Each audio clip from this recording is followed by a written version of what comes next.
Hey guys, welcome back to Trekyards. As always, I am Captain Foley. And I'm Connor Cookins. Welcome, guys. And today we want to welcome you to a new kind of experiment here on Trekyards. This is a show idea, well, it's a show idea that me and Samuel have kind of kicked around for a little while now. Kind of a comparative study to show you two ships that may at first appear similar, and then we're going to break them down and kind of get to the heart of the matter to see if they're more alike or more different than you first realized. Yes. Personally, I know for me here at Trekyards, when we do mission briefings and such, I really get a new appreciation for the ships because we look at a lot of stuff and we look at the details and the minutia of it. And there's usually a lot of real moments that come about. So I think that's what we're going to do for you guys so we can maybe dispel some myths. And of course, this is Trekyards. So when able, we probably get the designer on to discuss their insights and thoughts.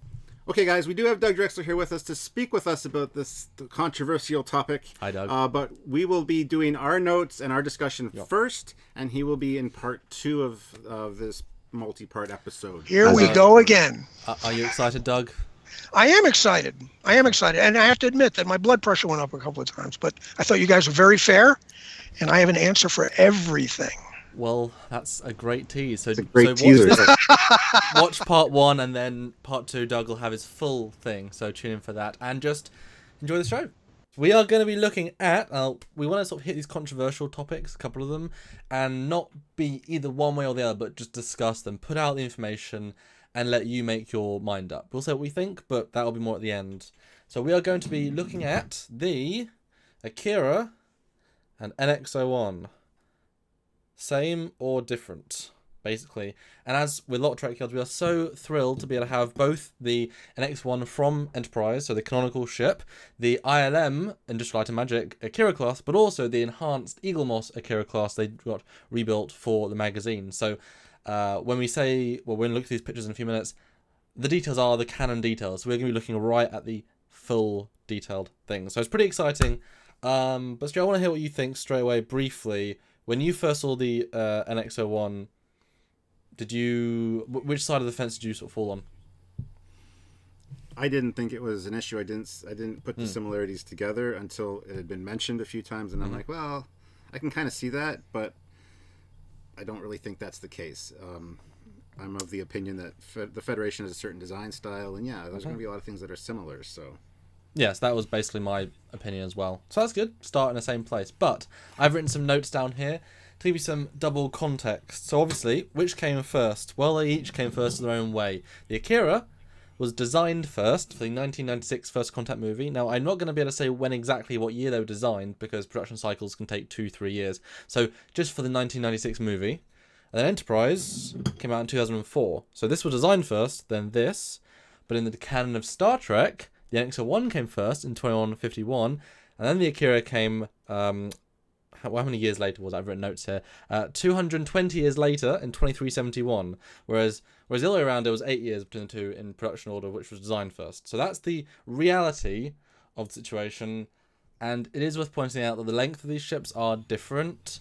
The NX-01 is 225, the Akira, while the CG model is 262, we sort of say, because of the technical manual, it's 464, but what I've done is I've exactly made the sources the same size, even though they're not meant to be the same size, just to see if the shapes are the same, because stylistically, the Akira is obviously quite a lot larger, but to keep the shape similar, I've put them identical, and you can see by the fades we're going to be using. For me, really, the only real similarity I see is the saucer. That's the extreme similarity, just the shape and some of the details, which are different. But when you take, and we're going to look at the differences, when you look at the back, all the engine parts, all the connection points, they're all different. So moving back, it's less similar, but the saucer itself is pretty darn similar. And I think if you look at the side view or the front view, if you do a silhouette of it, they are different enough, because just how the engines are fitted is completely different. But like you say, sort of far away, you could think, is that the Akira or is that the NX? Yeah, well, if the Akira is flying upside down, yes. That's the one obvious difference from the front or the back. Well, should we start there then? Because I have a render of it actually upside down. That is the common point. So this is a shot of them upside down, or the Akira upside down.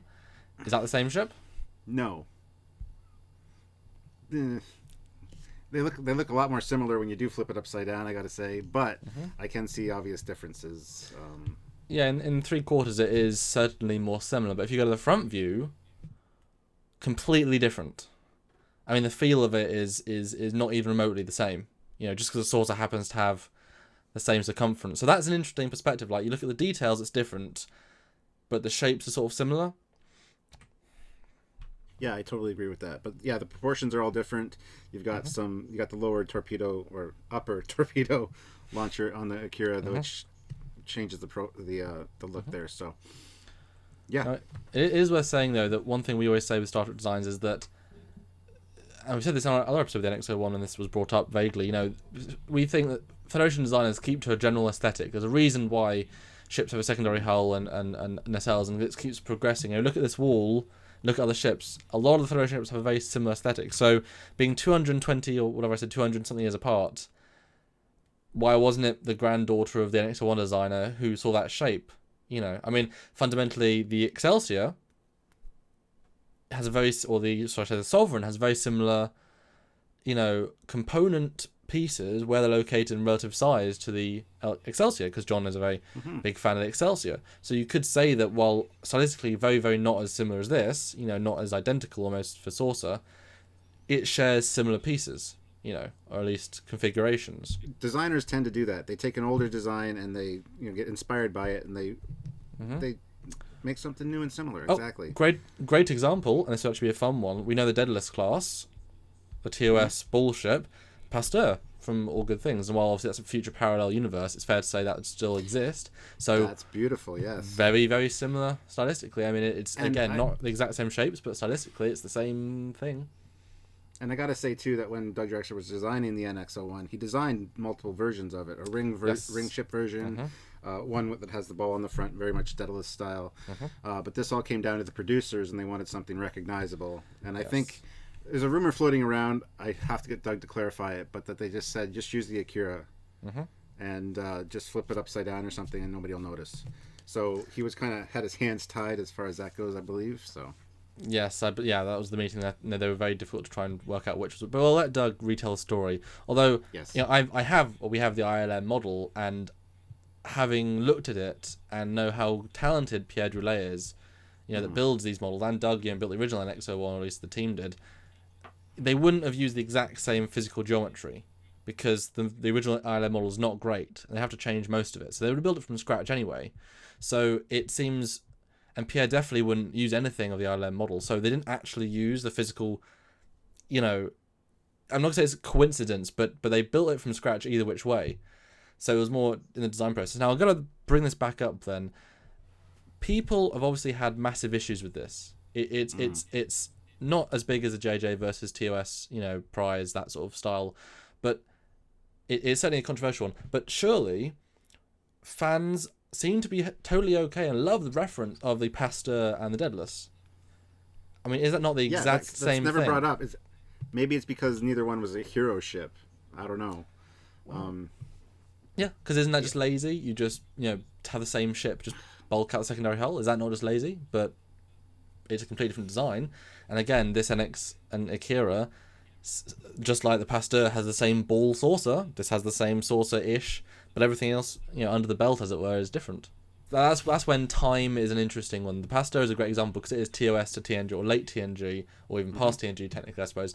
That is a really good example. One thing I rendered for this, if you look at the picture that I did for the Miranda class and the TOS refit, this is again another example of, well, what they did is they took a Connie saucer and they stuck bits to it. So the exact same nacelles, the exact same saucer, they just added a second level to it, added a roll bar, took out the secondary hull.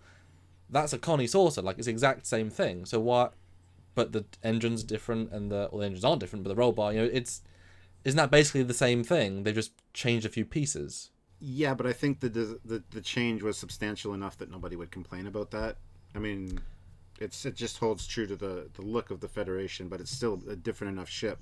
So shall we just hit some of the very specifics to point out why people really do think it's the same? Because I've got pictures for pretty much all of that. Well, let's start at the front of the ship and just work our way back. So the first thing we see, of course, is the deflector on the NX-01. Yes. And little cutout there in the front of the saucer, which is fine. The Akira does have the cutout as well. Well, no, it's fair to say the Akira had the cutout. The NX-01.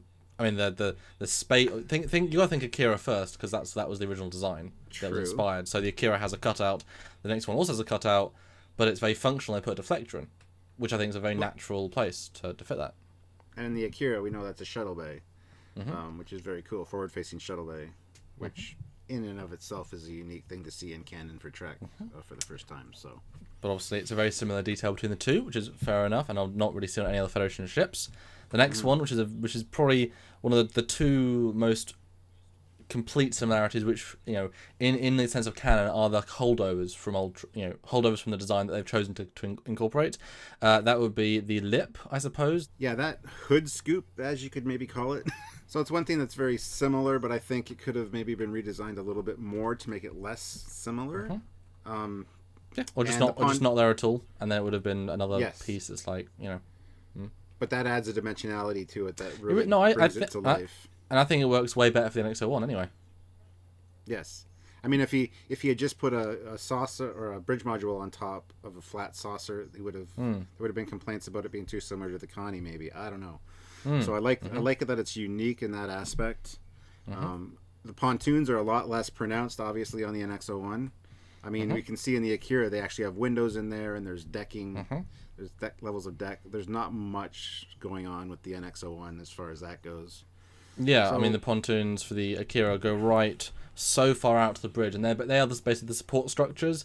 As you say, they're completely lived in, whereas the NX-01, they're very small things, just starting at the bridge. They're just, they're power feeds, I believe. They're very, very small, very, very functional. What the idea that they're there is so unique to that, and then also the Titan. That's the other ship we really see it in. But functionally and look completely different. However, there is one similarity that really, really bugs me and always has, and that is the little detailing that we got on the top of the pontoon. Yes. It seems almost identical on the Akira. Yeah, so when we render them, you can see it's it's smaller in the Akira, but it's there, and it's clearly inspired is a very fair enough word. I mean, I think it works really well, and it's definitely more interesting than the NX-01. And functionally, if there's a reason for that, that makes a lot of sense. And again, they might be having holdovers from it. I'd love to know what they did for the Akira, because it's such a bigger ship, so why would you need those to be? But again, that not having those would have been not another stylistic link. And that's pretty much the only other thing I'm sort of very much, wow, that is an Akira design. But bridge module, very, very different. Obviously, the scaling, these fades are not the right scaling, so don't take that as gospel. But very different bridge module. It has more of a neck that goes into the secondary hull. The Akira doesn't. It's just a bridge module. It has self-illumination, which is different to the NX-01 as well. It has escape pods. All the detailing on the saucer is different. Phaser strip, even the curve of the saucer is different. That's all. There is no bump. There's the phaser strip bump. That's not really a bump because it goes down a nice gentle curve. So all that's different. And no lip on the saucer. I mean, it's much more of a late, sort of refit style, casual end of the saucer, whereas the NX-01 has a much more sliced, sort of flipped TOS styling, which is another stylistic link to the Connie. So again, those are the similarities, but there are lots of differences with all the little details. Also, one thing I got to point out is the rear of the saucer section, since we're kind of talking about that area, and how it doesn't really curve, it kind of does the angle thing and has the impulse engines built in there. That, again, is very similar indeed, and that's another thing that actually kind of bugs me a little bit now that I've actually noticed it. I never really noticed it before. Well, they're even colored the same on yours. Yes, although the way the saucers have a different shape. The NX-1 is specifically a circle, whereas the Akira is a different shape. So again, it looks similar, but it is different. And the impulse engines. But obviously, impulse engines being on the saucer, is on the D, is on the E, is on the the B to some extent. This is a very standard Federation aesthetics. Another thing that's very similar, again, and stylistically probably taken out, is the aft. There's shuttle bay doors on the Akira class, and I'm assuming they're hatches, because they can't be shuttle bay doors because the shuttle pod bay doors are at the bottom. I'm assuming there's some sort of cargo hatch that you can walk into or drive into. But if you look at that back component, very, very similar, doors in the exact same place, and even the way that the bit in between that structure, the physical geometry of it is very, very similar. And if you look at the fades, again, it's very similar. There is obviously more detail to the NX-01. It has more things there. It's been developed more, has more function. Yeah. And, again, the a lot Akira... more realism. Oh, absolutely, yeah. But but that's because the Akira was designed to not be seen close up, really. That wasn't a hero ship. Yes. So. I mean, if we cut to the ILM version of it, there's almost no detail in that part. Almost nothing. And then cut to the Eagle Moss Enhanced one, there is some detail, but it's still not really flashed out. But the NX, it's lovely.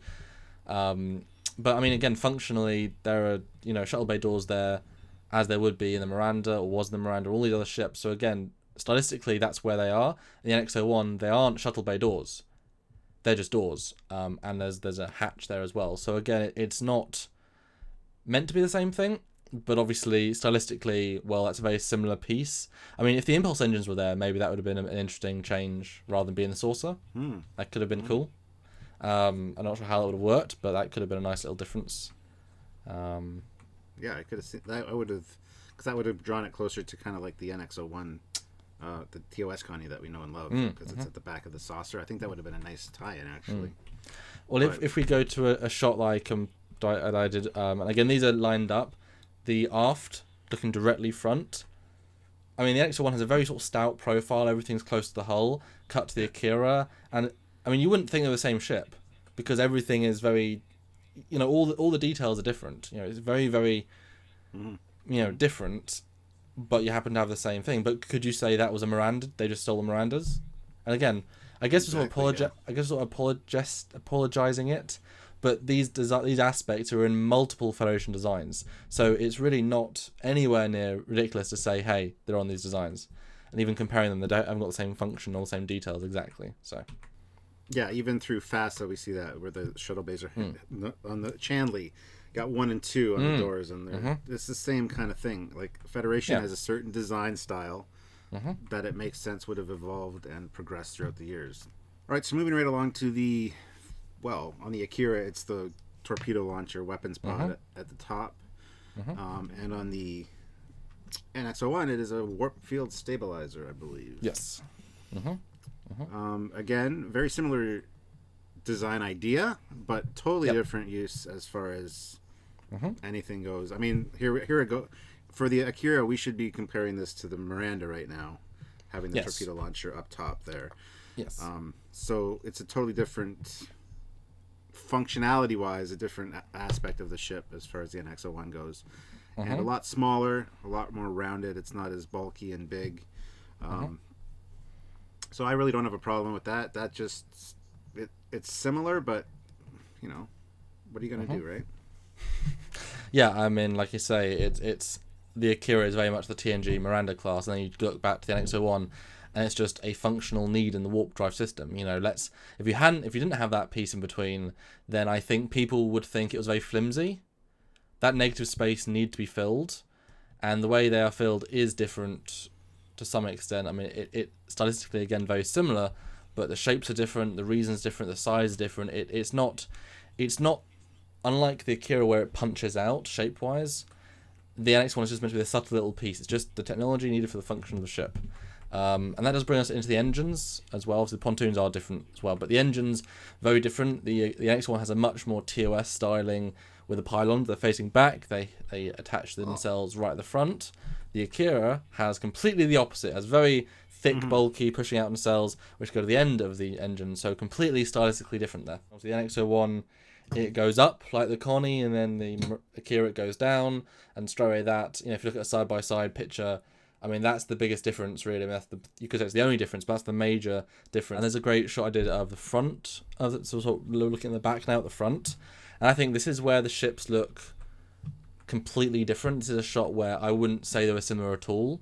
Looking up, the NX-01, very, very flat almost. You got the sensor dome, you got the deflector, barely see the nacelles, and you swap to the Akira, boom, you've now got a very, very busy ship with an amazing looking deflector built in. The nacelles, I mean, that completely different. and yes, the saucer shape is the same, but so is the Connie to the refit. But boom, you see the difference in the design, I think, from the bottom shot. When you take out it's the same, suddenly you compare the bottom shot and you see the functional difference, the functional stylistic difference. Just as the Reliant is bottom nacelles, the Connie is top nacelles. Similar sort of thing. Mm-hmm. Mm-hmm. And I think it speaks to the difference in mission profile, because the NX-01 was an exploration ship. They didn't really know that they were going to be running into trouble. The Akira is built for battle. I mean, basically, it's got the very very aggressive stance. It's got like a pyramid shape from the front, and to see those top-mounted torpedo launchers is just if I saw each one coming at me, I would think totally different things. One, you need to put shields up. You know what I'm saying? So, and then if you look at a great shot from the back, again, this shot I don't think look anything alike. The saucer might be similar, but every single shape is different. Regardless, it's a beautiful ship, and whether it's the Akira or not, I mean, we're not going to change many people's minds, I don't think, but it's worth pointing out. It's worth pointing out the differences. And this was a chance really just to look at the 3D models, compare the details, see some similarities, and the notable differences. But I think the Akira being such a fan favorite, and the NX-01 and the Enterprise being one of the less favored ships, people bring those prejudices either way. And we're not here to say it is or it isn't. We're here to just show you the information, and we are a privileged part of the Trek world right now to have these models, to be able to show you angles that you could never have seen with in either the show or the movie. The Akira only appeared in one movie, a couple of episodes, far away.